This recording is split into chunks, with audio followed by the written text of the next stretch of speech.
l'Éternel. Lui tient la main. Quand l'homme tombe, le moment du découragement viendra. Le moment viendra où tu te sentiras seul et penseras que personne ne te comprend. Tu sais, Dieu te comprend, Jésus te comprend, il t'a aussi compris au moment de solitude. Mais il a crié. Psaume 118. 13 Tu m'as poussé violemment jusqu'à ce que je tombe, mais l'Éternel m'a secouru. Point. Ils vous ont poussé en voulant vous faire du mal. Ce qu'ils n'ont pas réalisé, c'est que vous êtes tombés à genoux. C'est à genoux que l'on trouve la victoire. Les justes crient et le Seigneur les entend. Ce n'est pas la force avec laquelle vous tombez qui compte, mais la façon dont vous vous relevez. Vidéo 2. La jeune fille qui tombe. Devenez membre de la chaîne et soyez un instrument de la parole de Dieu. Ne manquez pas cette opportunité d'avoir un impact sur des vies. Cliquez maintenant sur le lien dans la description et aidez-nous à diffuser la parole de Dieu. Noël et les bergers par Paul Andrew. Résumé. Les pasteurs étaient les personnes les moins susceptibles de recevoir le message de Noël qui commençait dans un endroit inimaginable. Noël 2016. Jésus était couché dans une crèche, qui est le premier lit king size, parce que le petit enfant Jésus y dormait. Chaque année, le Père Noël reçoit plus d'1 million de messages électroniques. Christian, un garçon de 7 ans, lui écrit. Maman et papa disent que je ne me suis pas bien comporté ces derniers jours. À quel point dois-je être mauvais pour perdre mes cadeaux? Luc est considéré comme un homme d'une grande éducation pour la manière dont il présente les personnages et les choses importantes. Un édit de César Auguste rapporte que Quirinius était gouverneur de Syrie. Explique pourquoi il n'y a pas d'hébergement à Bethléem. Mais Luc mentionne aussi les bergers qui passaient la nuit dans les champs, les gens simples du lieu qui vivaient et travaillaient en marge de la société furent pourtant les premiers à entendre la bonne nouvelle. Les pasteurs étaient les personnes les moins susceptibles de recevoir le message de Noël, qui commençait dans un endroit inimaginable. De même, nous ne pouvons pas non plus être considérés comme les plus qualifiés pour recevoir cette merveilleuse nouvelle. La nouvelle qu'un bébé innocent né le jour de Noël était destiné à nous justifier devant Dieu. Ce bébé ne pose pas de questions, il ne te condamne pas, il ne te blâme pas. Il vous connaît et vous sourit, il t'aime. C'est le cadeau de Noël. Cela me rappelle l'homme qui a vu une tortue au sommet d'un poteau à côté des apostrophes. Une clôture. Quelqu'un l'avait mis là. C'est comme la photo dans le journal du bétail sur le toit d'une maison. Ils n'y sont jamais allés. Les eaux de crue l'ont fait. Nous ne pouvons pas non plus nous lever pour être acceptés par Dieu. C'est pourquoi il a choisi les pasteurs et non la crème de la société ou les politiciens sages. Les bergers nous représentent. 2. Les bergers ont reçu l'espoir là où il n'y en avait pas. L'abbé Peter McCarthy a demandé. Que voyez-vous lorsque vous fermez les yeux? Je vais vous le dire. Vous ne voyez rien. Peut-être pourrait-on dire d'une manière plus correcte. Je vois l'obscurité lorsque je ferme les yeux. Si ce que vous voyez lorsque vous fermez les yeux est important, alors il me semble que l'obscurité que nous ressentons est un élément très important. Point. Cela me rappelle la lecture d'une description écrite par le grand Dr. Albert Einstein, sur l'expérience interne de la conscience humaine. Il la décrit comme un petit radeau de lumière flottant dans l'immensité d'un océan sombre. Serait-ce la raison pour laquelle Noël nous attire si puissamment? La note essentielle de chaque Noël est l'obscurité de la nuit. Les bergers gardaient leurs troupeaux la nuit.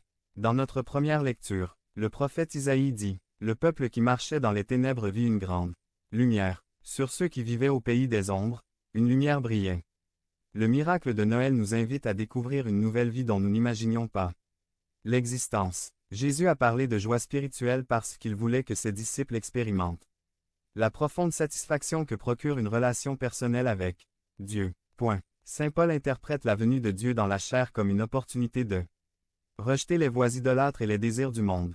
Il s'agit d'une conversion morale, une conversion qui nous donne envie de faire le bien. C'est le résultat de la générosité de Dieu qui nous offre sa grâce.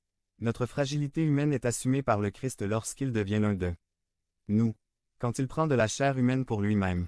Soyez donc vigilants en termes de connaissance de vous-même, de votre propre conduite. Cela signifie, connaissez vos limites, par exemple en fixant des limites et des limites appropriées concernant l'utilisation de votre temps, le sujet des conversations ou les lieux où vous vous rencontrez habituellement. Cela signifie connaître et agir en fonction des alertes qui vous indiquent où vous ne devriez pas aller ou ce que vous ne devriez pas faire. Cela signifie demander de l'aide, que vous pensiez ou non en avoir besoin. La naissance de Jésus ne nous permet pas d'échapper à la réalité de nos mondes. Mais rappelons-nous qu'il est né au milieu des circonstances de notre vie quotidienne comme Emmanuel, comme Dieu avec nous. Notre vie spirituelle et l'Eucharistie constituent la partie la plus importante des soins personnels qui nécessitent toute notre attention, car elles nous nourrissent. Sur le chemin qui nous invite à vivre éternellement. Le nom Bethléem signifie maison du pain, c'est-à-dire l'Eucharistie. Jésus nous a dit qu'il est notre nourriture, le pain de vie. Celui qui mange ce pain vivra éternellement. Le pain que je vous donne est ma chair pour la vie du monde. Voir Jésus sous l'apparence d'une hostie, un petit cercle de pain comme une hostie. Demande, exige un énorme acte de foi, mais la fréquence avec laquelle nous recevons est l'apostrophe.